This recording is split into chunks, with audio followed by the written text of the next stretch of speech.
été quelque chose d'extraordinaire. Évidemment, il y a les V12, mais c'est des voitures à l'architecture complètement différente. V8 atmosphérique, 3 litres 6, d'où le nom 360 Modena, 400 chevaux. Pour l'époque, c'était quand même assez exceptionnel. La petite déception, c'était de ne pas avoir une boîte mécanique. Parce que la boîte mécanique, avec la grille, là, c'est juste le rêve absolu dans une Ferrari. En tout cas, pour moi, c'est quelque chose que je trouve absolument génial. Là, aujourd'hui, on a la boîte F1.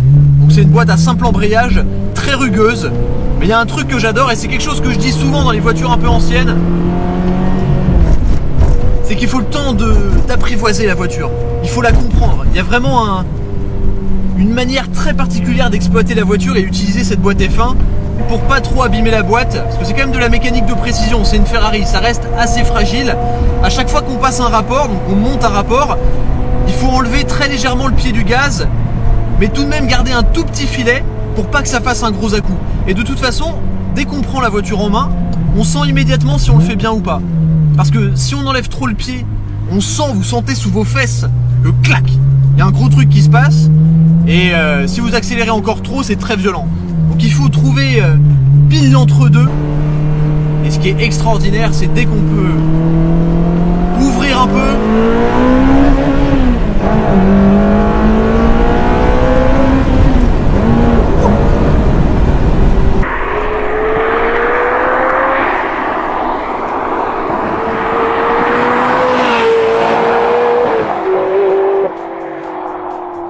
Avant de vous parler du comportement, etc., petit passage historique sur la 360 Modena.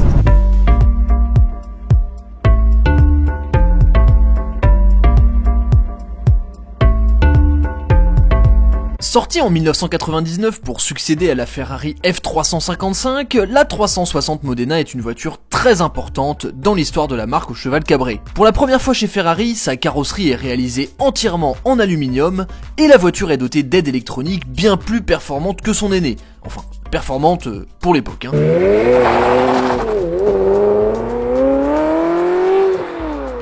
Le design est évidemment l'œuvre du designer Pininfarina et la carrosserie est réalisée par Scaglietti. Plus longue, plus large et plus habitable, la 360 Modena embarque en position centrale arrière un V8 atmosphérique de 400 chevaux, à 8500 tours minute au maximum, pouvant propulser la belle italienne à 100 km/h en 5 secondes 3 et lui faire atteindre 295 km/h en vitesse de pointe. Et pour l'anecdote, Modena, c'est la ville de naissance d'Enzo Ferrari, petit hommage au créateur de la marque. Bon, me voilà arrivé en haut d'une colline dans le Beaujolais. Le temps n'est pas du tout adapté pour filmer une Ferrari. Il doit faire moins quelque chose, il neige à moitié, il fait super froid. Je vais vous présenter rapidement l'extérieur de la voiture parce que je trouve que cette Ferrari 360 est intemporelle. Vous le voyez, la configuration de la voiture aujourd'hui est très simple, mais pour moi super élégante. C'est parfait et ça va avec le caractère de la voiture parce que pour moi, par exemple, une Ferrari 360 Challenge Stradale, donc la version hardcore de cette voiture, elle doit être jaune, elle doit être rouge. Cette voiture-là, 360 Modena, c'est une voiture exceptionnelle, très sportive évidemment, mais plus typée GT. Donc pour moi, cette configuration noire, jante grise, intérieur marron beige, c'est absolument magnifique. Donc c'est vraiment des formes qui sont très simples, mais c'est super élégant. On a un avant qui est très plongeant, la voiture est très petite, très basse. On a les jantes basiques de la 360, mais je trouve que ça lui va hyper bien. C'est assez furtif, c'est assez élégant. Donc les roues, c'est du 18 pouces à l'avant et à l'arrière. Là, on a des étriers rouges qui se marient très bien avec l'extérieur noir de la carrosserie. Disque ventilé. Ici, évidemment, les petits blasons Ferrari. Il faut le savoir d'ailleurs, les blasons Ferrari, c'est toujours une option qui coûte cher, qui plus est. Mais pour moi, cette voiture, c'est vraiment de l'arrière qu'elle est la plus agressive. Alors, on retrouve des éléments classiques qu'il y a sur beaucoup de Ferrari. Les 4 phares ronds, quadruple sortie d'échappement. Ça fait beaucoup de bruit, vous l'imaginez bien. Et surtout, moi, ce qui me fascine sur cette voiture, c'est le diffuseur qui est énorme. Et vous le voyez, il va tellement profondément. Donc c'est vraiment pour canaliser l'air, plaquer la voiture, faire en sorte qu'elle soit le plus aérodynamique possible. C'est vraiment très impressionnant. Et évidemment la pièce maîtresse, elle se trouve là. Hop. Et là c'est un peu comme si vous ouvriez une boîte au trésor, vous voyez, vous ouvrez et vous voyez le magnifique V8 atmosphérique Ferrari avec évidemment ici les deux caches moteurs en rouge. Et ce qui est vraiment étonnant dans ce compartiment moteur, c'est l'espace qu'il y a. Et là sur les côtés, on a énormément de place, on voit que le moteur est posé, rifté sur le châssis.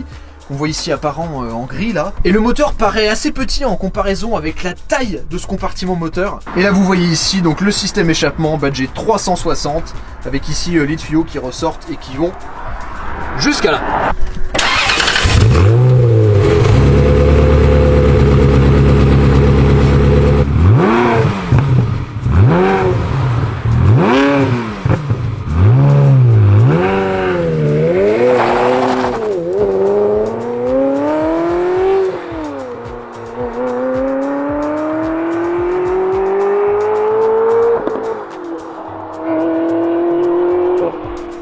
Bon, alors me voilà sur des routes où je vais pouvoir faire respirer un petit peu plus la bête. On va voir ce que ça donne.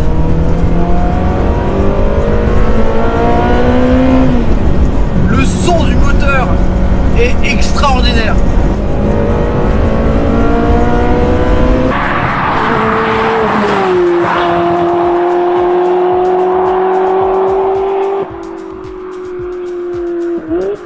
Déjà le fait d'avoir le blason Ferrari sur le volant, c'est quelque chose qui est juste fou. La position de conduite est très particulière, on a l'impression d'être vraiment assis sur l'essieu avant. On est comme un peu penché, on est bien installé dans les sièges, ils maintiennent assez bien. On a une vision qui est assez claire sur la route, on voit bien où est le train avant. Mais dès qu'on commence à tourner un petit peu, la voiture vire immédiatement. C'est très très stable, c'est très plat, ça fait schlac, schlac, schlac. On a que 400 chevaux mais... on a l'impression d'en avoir tellement plus. La voiture est tellement légère que ça prend des vitesses stratosphériques. En fond de deuxième c'est déjà illégal. Dans une Ferrari ce qui est dingue c'est qu'il n'y a pas besoin de rouler très très vite pour vraiment avoir le sourire. Parce que l'ambiance est extraordinaire. Je regarde dans le rétro, je vois l'énorme entrée d'air. Même si l'intérieur est vieux, il a 20 ans, ça paraît pas si daté, les cuirs sont encore beaux. Alors cet intérieur en particulier a été entièrement refait. Mais c'est magnifique à voir.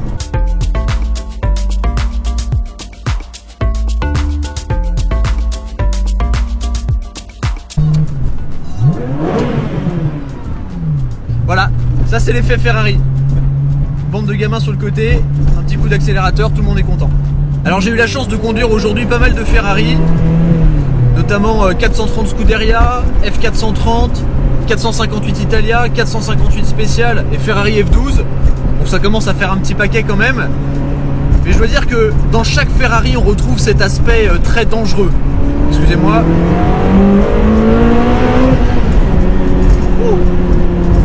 Dans chaque Ferrari on retrouve cet aspect assez dangereux.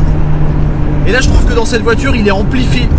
Parce que forcément on a 400 chevaux, mais on a aussi les aides de pilotage, de conduite, qui sont d'époque.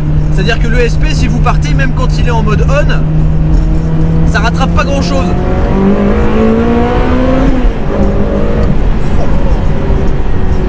Et on sent vraiment que la voiture est très vivante sur les freins, ça bouge énormément. Déjà la voiture, comme elle est très légère et qu'elle est quand même très très ferme, on sent qu'elle suit énormément les aspérités de la route. À bas régime, ça se conduit vraiment très très facilement. Il y a beaucoup de couples, c'est très agréable, mais la pédale d'accélérateur est tellement sensible. Ça c'était 30% de pression sur l'accélérateur. J'ai toujours pas mis pied au plancher avec, honnêtement j'ose pas, c'est tout bon. Aujourd'hui c'est un petit peu glissant, je fais attention, c'est pas ma voiture. Et ce qui est génial avec les Ferrari, et c'est vraiment ce que j'aime moi dans les voitures de sport, c'est que les sensations, c'est pas seulement le plaisir d'être dans une Ferrari, c'est tout votre corps qui sent les vibrations, les passages de vitesse, vos tympans qui vibrent avec le moteur qui est juste derrière et qui gueule. Parfois au passage de rapport ça explose et tout. Mais là regardez, on passe dans un petit village, je baisse juste les vitres, on entend juste ce début de bruit de Formule 1 là, tellement aigu, tellement doux.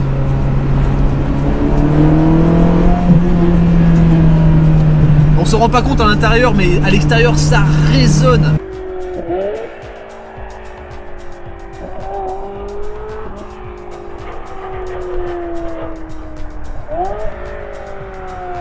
Quand on compare aujourd'hui le prix d'à peu près toutes les Ferrari qui s'envolent, ça devient absolument stratosphérique, surtout la spéculation qu'il y a autour. La 360 Modena, c'est une voiture qui reste encore accessible. Il y a toujours cette image, waouh, le mec il roule en Ferrari, il doit être ultra blindé. Aujourd'hui, une Ferrari, une 360 Modena comme ça, magnifique, celle-là, le propriétaire l'a acheté 60 000 euros. Essayez de réfléchir au nombre de voitures qui coûtent 60 000 euros que vous voyez tous les jours dans la rue. Des Audi A4 super équipés. Tous les jours, on voit des Q7, des Q5. C'est des exemples, hein. Des X5, etc. Mais il faut penser que ces voitures-là, neuves, elles valent plus de 100 000 euros. Ça coûte 60 000 euros. Donc c'est le rêve Ferrari accessible presque. Évidemment, il y a l'entretien qui va avec, c'est une mécanique pointue, il faut faire attention. On sait que sur ces voitures-là, l'embrayage peut péter facilement, on sait qu'il peut y avoir des frais. Mais franchement...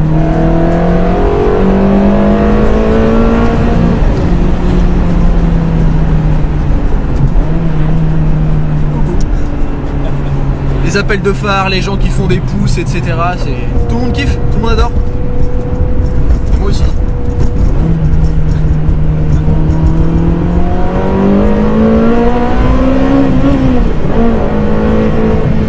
Si cet essai vous a plu, n'hésitez pas à vous abonner à la chaîne YouTube, évidemment. Mettez un gros pouce bleu pour cette première Ferrari de la chaîne The Glove Driver. J'espère vraiment que ça vous a plu, en tout cas, moi, comme d'habitude. Comme à chaque Ferrari, je me suis éclaté. C'est toujours quelque chose de spécial de découvrir une Ferrari. Comme je l'ai dit, quel que soit le modèle, quelle que soit la génération. Un énorme merci au propriétaire qui m'a gentiment accompagné pour cette journée, qui m'a supporté dans le froid, mais au moins il a pu voir sa voiture de l'extérieur.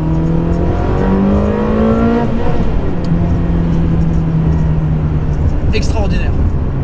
N'oubliez pas de me suivre sur Instagram, très important. Je vous dis à très vite sur The Glove Driver pour de plus en plus d'essais incroyables et d'aventures incroyables aussi. Ciao.